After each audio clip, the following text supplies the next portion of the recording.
Cette votation citoyenne qui a été organisée hier à Paris et qui vise à faire payer plus cher le stationnement des SUV, 3 fois plus cher, est-ce que c'est vraiment ça qui va sauver la planète ?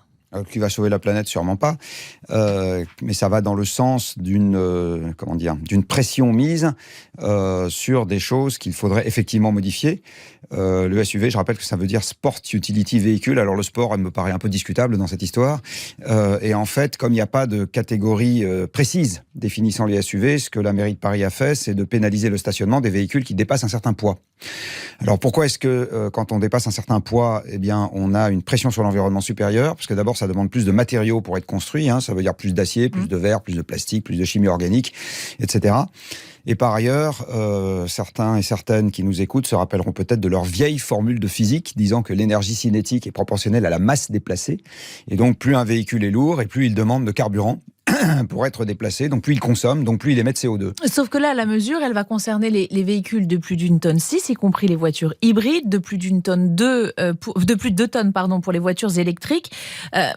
Ça fait des années qu'on dit aux gens qu'il faut passer à la voiture électrique. Là, finalement, ils vont être pénalisés. Quand vous écoutez les gens qui sont dans la mouvance environnementale, on va dire, je ne crois pas qu'ils aient jamais dit acheter une grosse voiture électrique. Ce n'est pas partie des choses qu'ils ont dites. Ils ont dit acheter une petite voiture électrique. Donc, qu'on pénalise les grosses voitures électriques, moi, ça ne me choque pas du tout. Il faut voir que, par exemple, on parlait de notre ami Tesla juste avant, la Tesla Model S, c'est une voiture qui possède une batterie de 100 kWh. Avec une batterie de 100 kWh, vous faites 3 petites voitures pour gilets jaunes. Donc, il faut, si on favorise les grosses voitures électriques, qui sont celles en général que les constructeurs aiment pousser parce que c'est là-dessus qu'ils font leur marge. C'est pas juste une raison économique. Eh bien, du coup, avec la même quantité de batterie qu'on produit, on peut faire moins de voitures. Mais sauf que ces SUV, c'est l'ancien monospace, en fait. Enfin, ce sont des voitures familiales pour beaucoup. Je pense à des Franciliens qui habitent hors de Paris, qui ont des enfants. À chaque fois que j'explique que de pénaliser les grosses voitures, on me jette à la figure les familles avec 25 enfants. Non, mais pas 25, mais même vous en avez 2, Jean-Marc Jancovici. Attendez, 2 enfants en bas âge dans le métro aujourd'hui à Paris, c'est pas facile. Écoutez, vous l'avez déjà fait ? Écoutez, le changement sans changement, ça va être compliqué. Donc il faut assumer en fait. Oui, il y a un métro, donc vous mettez les enfants dans le métro, dans le ramassage scolaire, ou vous les emmenez à pied, enfin j'en sais rien. Mais de toute façon, si on n'arrive pas à déplacer des enfants dans une ville dans laquelle il y a des bus, des vélos et des métros, je vois pas comment on va faire ailleurs. Et de toute façon, il va falloir faire ailleurs.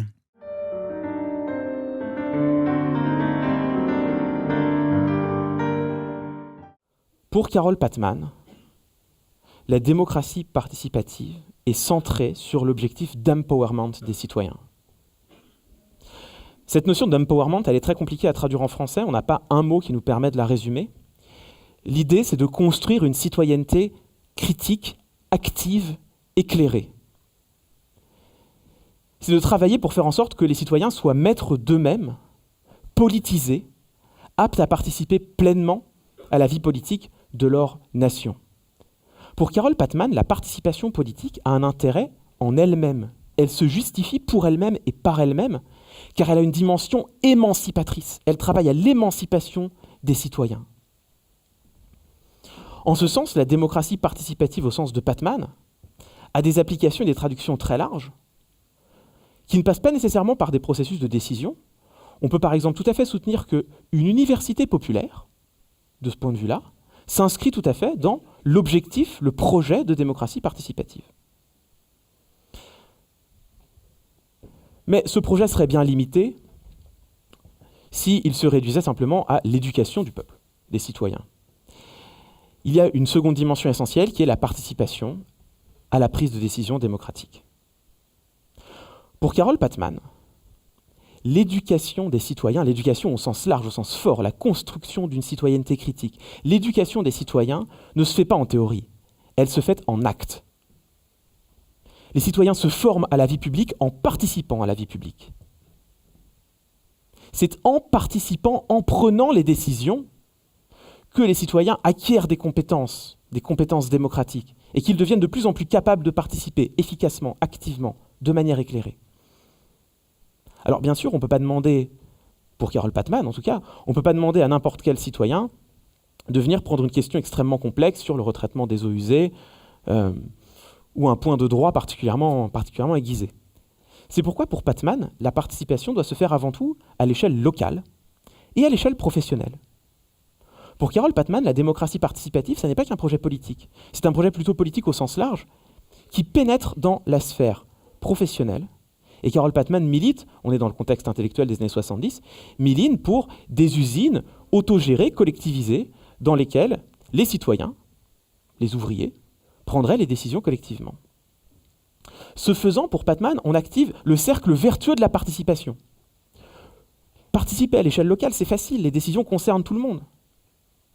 Ce faisant, les citoyens acquièrent des compétences et acquièrent un goût pour la participation, qui peuvent leur permettre peut-être, dans un deuxième temps, de participer à une échelle un peu plus large,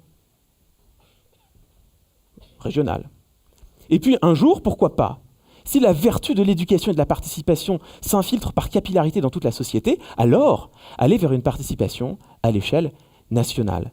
Mais c'est dans un temps lointain. En ce sens, le projet de Patman se pense dans la perspective d'une transformation de la société. Dans un premier temps, la démocratie participative est tout à fait cohérente, elle peut coexister avec la représentation politique.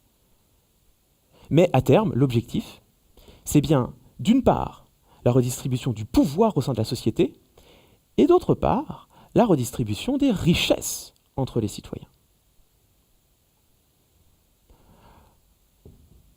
Voilà ce projet tel qu'il est pensé, ce projet participatif.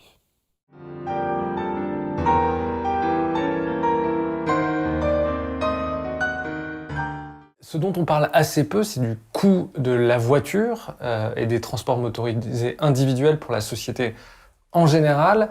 On a l'impression, parce que l'essence est très taxée, que ça couvre largement tous les coûts de la voiture, d'infrastructure. Mais en fait, on se rend pas compte, mais les maladies, l'obésité, les maladies cardiovasculaires, les accidents, le bruit, tout ça coûte des centaines de milliards par an à la société. En fait, la conclusion à laquelle je voulais arriver, c'est que la voiture individuelle coûte extrêmement cher à la société. Alors, c'est vrai que, pour dire simplement, on n'arrête pas de parler, par exemple, du déficit chronique de la SNCF, mais il faut bien voir que si la charge des infrastructures, on la mettait sur le dos des constructeurs automobiles, en gros, ils feraient tous faillite, en fait. Ils feraient tous faillite. Donc, du coup, aujourd'hui, effectivement, quand on achète un véhicule, on ne paie que la construction d'un véhicule. Un petit peu comme si vous achetiez, par exemple, une maison. Et puis, en fait, c'est la collectivité qui achète le terrain, qui fait construire la dalle du rez-de-chaussée en béton, etc. Et puis vous achetez une maison, vous achetez juste une maison préfabriquée qu'on va poser dessus. Aujourd'hui, quand vous achetez une voiture, c'est ça qui se passe. Vous voyez, vous ne payez que le produit industriel qui va se poser sur la route. La route, elle est payée par la collectivité. C'est l'ensemble des contribuables qui va payer la route. Et donc, déjà, le coût marginal d'achat est distordu. Alors, cette question que vous avez dite là, qui était de se dire, comme j'ai dit, dans l'entre-deux-guerres, par exemple, que l'essence était taxée à plus de 80%. Et donc, déjà, les associations d'automobilistes à l'époque dénonçaient en disant l'essence est trop chère, et puis même la voiture. Il y avait une myriade de taxes. Aujourd'hui, on n'a plus qu'une taxe sur l'essence, on n'a même plus la vignette, etc. Mais à l'époque, il y avait vraiment, je ne sais plus, mais une dizaine de taxes différentes. Donc, les associations d'automobilistes pestaient dans l'entre-deux-guerres en disant « Non, mais l'automobiliste, c'est la vache à lait de l'État et du contribuable ». Et à l'époque, on a du coup commencé à faire des calculs, par exemple, notamment Alfred Sauvy, pour voir, mais qu'est-ce qui se passe entre les récoltes les recettes fiscales de l'État de toutes ces taxes liées au transport et les dépenses de l'État et des collectivités locales sur les infrastructures. Donc à l'époque, le calcul n'a été fait qu'avec les infrastructures à étendre, à entretenir. Et à l'époque, dans les années 30, on se rend compte, ben non, malgré toutes les taxes perçues, qui étaient très nombreuses, très importantes, ça ne couvrait pas les dépenses en infrastructure. C'est-à-dire que les associations d'automobilistes qui se plaignaient que l'automobiliste était la vache à lait du contribuable, mais la résultat du calcul, c'était que c'était en fait l'inverse. C'est-à-dire que, en fait, c'est le contribuable qui finançait l'automobiliste, dans un équilibre financier qui ne prenait en compte que les infrastructures. Dans les années 60, il y a eu de nouveau ce débat, parce que l'essence était toujours très taxée, des calculs ont été refaits, aboutissant exactement à la même conclusion, c'est-à-dire les taxes toujours très importantes sur les carburants ne couvraient pas, ainsi que la vignette, ne couvraient pas les dépenses d'infrastructure. Aujourd'hui, la situation elle serait clairement encore pire. Alors certes, par rapport à l'époque, on est un peu moins dans l'extension, je parle de la France, on est un peu moins dans l'extension des infrastructures, par contre on a encore toujours beaucoup d'entretien, mais comme vous l'avez souligné, il y a tout à fait d'autres dépenses aujourd'hui qui ne sont pas couvertes du point de vue marginal par celui qui prend la décision d'acheter un véhicule et de rouler avec. Et en fait, effectivement, vous avez dit toutes les histoires de la pollution, toutes les maladies, la sécurité sociale qui finance les gens qui sont malades de la pollution de l'air, c'est pas du tout les automobilistes qui les financent, c'est la collectivité. Sur les accidents, même s'il y a les assurances payées par le conducteur, elles ne couvrent pas la totalité des dépenses des accidents. Le changement climatique, pareil, lié au CO2, vous parlez, après, qu'est-ce qu'on va provisionner? Normalement, il faudrait provisionner vis-à-vis de la future adaptation au changement climatique. Cette provision, c'est le contribuable. Donc aujourd'hui, il est très clair que si on voulait équilibrer les comptes, mon sentiment, c'est que grosso modo, le prix d'achat des véhicules, il faudrait le doubler, tranquillement, pour au moins. Et puis l'essence, mais c'est au moins clairement à 3 € tranquille qu'il faudrait la mettre. C'est tranquillement à 3 € le litre. Donc vous imaginez l'explosion derrière. Mais par contre, automatiquement, l'État aurait beaucoup moins de dépenses puisque les recettes augmenteraient. Et il faudrait voir comment ensuite redispatcher vers l'ensemble de la population pour plutôt avoir une logique de désensibilisation des usages addictifs des transports motorisés. Pas tous, il ne s'agit pas de... Je ne suis pas en train de dire qu'il faut supprimer, etc. Mais avoir la partie bougeotte qu'on pourrait parler d'hypermobilité, de surdéplacement. Il ne s'agit pas d'avoir plus d'avions, d'avoir plus de voitures. C'est pas du tout ce que je suis en train de revenir au cheval. J'ai fait des petits calculs quantitables, vous montre que si on revenait au cheval, même en effondrant les puissances, l'écurie à gérer, c'est complètement ingérable. Donc voilà, mais d'essayer de sortir du caractère addictif en fait des déplacements. Oui, alors là, c'est une étude qui date de 2012, je crois, de l'université de Dresde, qui avait fait le calcul sur l'ensemble de l'Europe, qui disait que ça coûtait 1 600 € par an, par personne, de posséder une voiture, y compris aux gens qui n'en possèdent pas, du coup.